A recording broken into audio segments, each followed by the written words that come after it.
ফরিদি ভাই যত ধরনের অভিনয় করেছে, অভিনয়ের অতটুকু ক্রস করার জন্য আমাকে আরও অনেক সময় লাগবে। অভিনয়ের শুরু থেকেই একটি কথা আমি অনেক শুনেছি যে আমরা আবার ফরিদিকে পেয়েছি। ভার্সেটাইল অ্যাক্টর বলতে আমরা ফরিদি ভাইকে দেখতাম। ফরিদি দেখতে লালটু শিরো ছিল না, আনিসুর রহমান মিলনও দেখতে লালটু শিরো না ছিল রে। ফরিদির পরে কিন্তু মিলন ছিল। বাংলাদেশের মেল গিবসন তো হচ্ছে আমার ফরিদি ভাই। হুমায়ুন ফরিদি আমাকে যা দিয়েছে আমি সব রেখে দিয়েছি। ফরিদি স্যারের জিনিসগুলো আর সেটে আনবো না। আমরা কেন? যৌবনকালে হুমায়ুন ফরিদিকে যদি খুঁজে পেতে হয় তাহলে সেটা আপনার মাধ্যমে খুঁজে পাওয়া সম্ভব। এই ব্যাপারটা কিভাবে ব্যাখ্যা করবেন? আমি শিখেছি এই জন্যে, মানে ভার্সেটাইল অ্যাক্টর বলতে আমরা ফরিদি ভাইকে দেখতাম। ফরিদি ভাই যত ধরনের অভিনয় করেছে, ওই অভিনয়ের অতটুকু ক্রস করার জন্য আমাকে আরও অনেক সময় লাগবে ওনাকে ক্রস করতে। মানে ওনাকে ক্রস করতে বলতে ওনাকে টাচ করার জন্য যে এই ধরনের অভিনয়, সেটা আমি এখনও পাই নাই। আর যৌবনকালের ফরিদির কথা বলতে বোধহয় পচা লুক, মানে ফরিদি দেখতে লালটু শিরো ছিল না, আনিসুর রহমান মিলনও দেখতে লালটু শিরো না। এইটা একটা কারণ হতে পারে। আর সেকেন্ড কারণ হচ্ছে ভয়ঙ্কর পাওয়ারফুল অভিনেতা হুমায়ুন ফরিদি। সো হয়তো দর্শক ফিল করে যে মিলন ভাইকে দিয়ে যে অভিনয়গুলো দেখতে চাই, এটা বোধহয় মিলন ভাইকে দিয়ে দেখতে পাবো।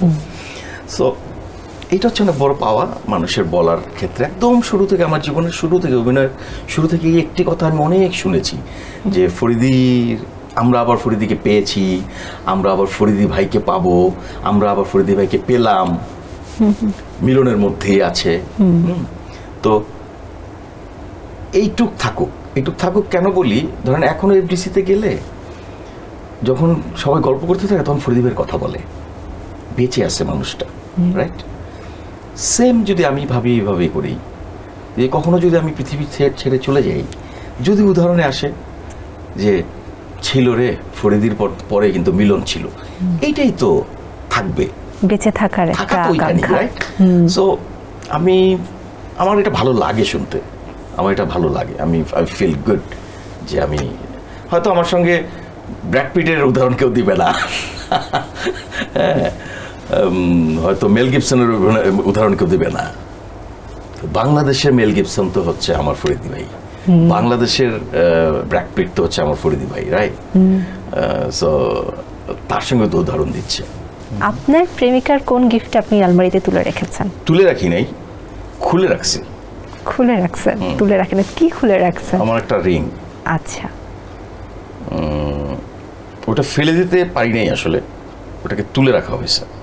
মানে ওটা ফেলে দেওয়াই উচিত ছিল, কারণ আপনি কোনো কিছু পিছনের অনেক কিছু যদি রাখেন সামনে, তাহলে তো আসলে আপনাকে ওইটা তো পেইনি দেবে, আসলে পেছনেই টানবে, তাই না?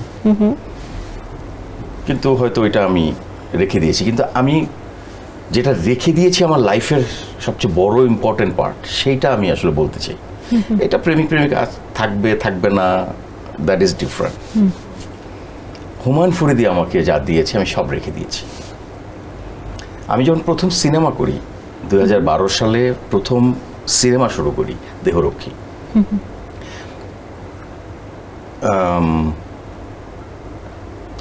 কোন একটা মাস, তার 10 তারিখ এরকম, তখন ফরিদি ভাই আমাকে প্রতিদিনের ফিল্মে ব্যবহার করার জন্য যা যা লাগবে ওগুলো সব কিনে দিয়েছিল। ধরেন আমি যে চেয়ারটাতে বসবো শুটিংয়ে গিয়ে, যে ছাতাটা ব্যবহার করব, যে প্লেটটাতে খাবো, যে চায়ের কাপে খাবো, যে গ্লাসে পানি খাবো, যেই পানির জারে আমি পানি রাখবো, হট ওয়াটার রাখবো এবং কোল্ড ওয়াটার রাখবো, মানে একটা হচ্ছে কাপ, চায়ের কাপ, আর একটা হচ্ছে মাগ, যেটা হচ্ছে আপনার একটু গরম থাকবে, সব ফরিদি ভাই দেয়া। আচ্ছা, এগুলো সব ফরিদি ভাই করে দিয়েছিল আমাকে। এবং ফরিদি ভাই যখন করেছিল তখন ফরিদি ভাই ফিল্মে হুমায়ুন ফরিদি ভাই যেই ধরনের জিনিসগুলো ব্যবহার করেছে, সেই ধরনের জিনিসগুলো আমাকে দিয়েছিল। এবং সে আমাকে বলেই দিয়েছে, তার অ্যাসিস্ট্যান্টের নাম ছিল শাহিন। শাহিনকে বলছে, শাহিন আমি যা ব্যবহার করতাম ওগুলো কিনছো তো? শাহিন বলছে জি স্যার। তো সেটা আমি ফিল্মে ব্যবহার করতে শুরু করেছিলাম, কিন্তু হঠাৎ করেই একটা গ্লাস ভেঙে গেছিল। আচ্ছা আমার যে অ্যাসিস্ট্যান্ট ও আমাকে গাড়িতে উঠে রাতে বললো যে স্যার ফরিদি স্যারের জিনিসগুলা আর সেটে আনবো না। আমি বললাম কেন? বলে স্যার আজকে একটা গ্লাস ভেঙে ফেলছে। আচ্ছা আমি বললাম যে হ্যাঁ রাইট। সো আমি ওগুলো সব রেখে দিছি। এইটা আমার লাইফে সবচেয়ে বড় জিনিস যেটা থাকার জন্য একদম সেলফের মধ্যে আছে, সেটা আমার বাসায় একদম একটা পুরো তাক সেলফ ফরিদি ভাইয়ের জিনিসগুলো রাখা আছে।